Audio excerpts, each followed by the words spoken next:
All right, thanks for joining us for another episode of Doc Talk. Tom Paul, ERPA, joined by... Nate Tiedemann, ER nurse practitioner.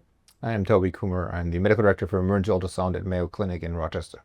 Yeah, we're fortunate to have Dr. Kummer with us today. I call him the king of contrast, spelled with a K since he's German, and contrast in German is with a K. But really great chance to learn about contrast ultrasound. We've had discussions about contrast ultrasound, the CFAST, for increasing the sensitivity of the FAST exam, and I think that's a great opportunity for us to learn, especially as really probably the majority of point-of-care ultrasound systems now are having contrast packages.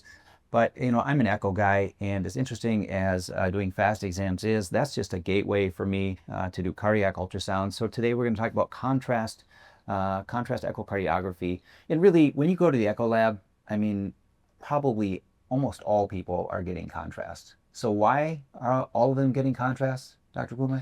I mean, typically, because you get a lot more information from it, and B, there's a lot of patients that don't have good views, and contrast can help you to get better views. But then on top of that, you can look for things like thrombi, perfusion, all these kind of things. So you get a lot more information from your echo. Yeah. So, I think contrast is, again, it's another thing that we can do. It's simple to do. The contrast agents, as we have talked previously, it doesn't matter what your renal function is. I mean, there's really not a lot of reasons why you can't use contrast. I mean, allergy to contrast, right? Agents. That would be the main. Yeah. So very safe and very doable. And again, it makes your images that much better. And that's why most of the patients in the echo lab are getting them. So here we are, POCUS for chest pain. Again, do you think, sorry, I don't mean to cut you off, but do you think as a novice person, like just starting echoes, that it would really improve your confidence in yourself if you had it? So finding the windows, am I seeing what I'm seeing? Do you think as a novice person using that at the beginning might help some of that aspect of it? I think if you can find the hard, which is really the goal, right? So when I'm scanning a real patient, most of my patients do not roll into a left decubitus. I'm happy that they got into the bed. And so with that in mind, I'm really trying to just get one good window. So I think when you are starting to learn point-of-care ultrasound, you have to be able to image from multiple windows, not because you're going to get, it's not like a comprehensive exam, like, oh, I'm going to get all of the windows, all of the images, so I can see the whole heart from every window. It's like, geez, I hope I can see enough of the heart from one of these three windows to make a clinical decision. So if you're a novice and all of a sudden you can see everything better, I think it does maybe have some value. No, absolutely. So this is a case. We have a 61-year-old female, chest pain for 17 hours. Why rush in when you're having chest pain? She's got some risk factors. She's a smoker, and she had a family history of coronary disease. So not much else. Chest pain isn't horrible, non-radiating, not tearing through to the back, really not having a lot of atypical features. So here was her 12-lead EKG on the right. And we'll zoom in on that, but when you look at it, it was really quite normal. Is it read as normal by the machine, which is always right? No, it was just a normal looking EKG, normal through PM cardio, pretty much anything you can think of. And so, all right. PM cardio, what's PM cardio?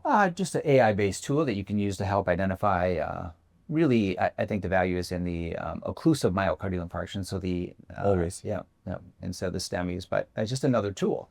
But of course, all of our chest pain patients are going to get an echo, all of them. Why? Because we have a $100,000 machine that sits in our department. It takes about 3 minutes to do, and patients love it. All right. So this is where I normally start my personal long axis view. Sorry, not to cut you back just a little bit, but one thing that you brought up, it only takes a couple of minutes for it to do. But in the busy ER, I mean, aren't you strapped with other times and it's difficult for you to squeeze this into your patient care? Yeah, yes, between my documentation, my entering orders, and all of those very important tasks for patient care. But I think realistically, when you integrate it into your workflow, it just doesn't take that much time. So if you're going to go in and out, and I bring the machine in with me, a lot of times when I'm taking the history, I'll actually start to image them because I'm really most interested in seeing the heart and seeing what's going on. And I think we hear that a lot. People who work at big places like, we just don't have time. Well, we should give that time to the patients, because really that's what we're there for. And that's the kind of the reason that I brought it up. It does take a little bit of time.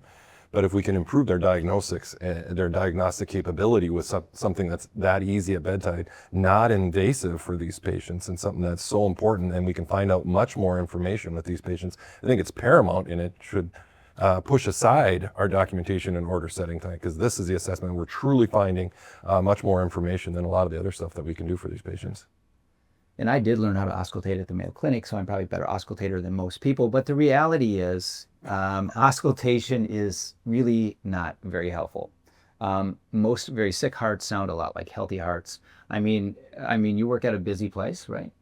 I mean, Yeah, I mean, I think it comes back really down to logistics, and the more you use ultrasound, the more efficient you're going to be. And even, if you're alone, when you're going to, probably before you walk in, I'm going to do an echo, or I'm going to do this ultrasound. So I'll just bring the machine with me. If you have learners and they do it, just tell them, leave the machine there. We're going to look at your images while we're in the room, and then I add some if I need to, So I think it all comes down to sort of anticipating that you're going to do it, and then it really doesn't take much time. And you can do it while you talk to the patient. The patients love it. And there's a lot of ways how to kind of streamline that process. yeah. So I think it's important, and especially in high-risk presentations.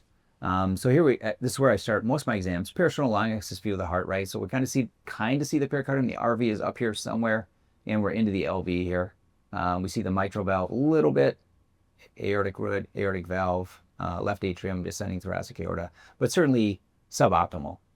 And this is not uncommon. And so here, I'm trying to get one good image from one of the windows. And so here, the subcostal, right? Looks pretty good. Got a nice view of the liver. Don't see much.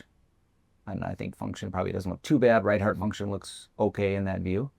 So we keep going here. Apical image. Certainly not my best work, but again, this patient had really challenging windows, and I would say that's almost uninterpretable. I think gross function, you could say heart function doesn't look terrible. LV function doesn't look too bad. And here we're going to push a little bit harder. And this apical view came in a little bit better. And so when I'm looking at that, I feel like the lateral wall looks pretty good over here, right? And as we kind of just walk around, I just feel like something is not right here, right? It just doesn't seem like it's coming in as well. So that's definitely an area of concern now. So we have a normal EKG. We have, limited echo by body habits and a lot of other things. Obviously, I was very concerned. So here we are. I'm going to come back now. We've injected contrast.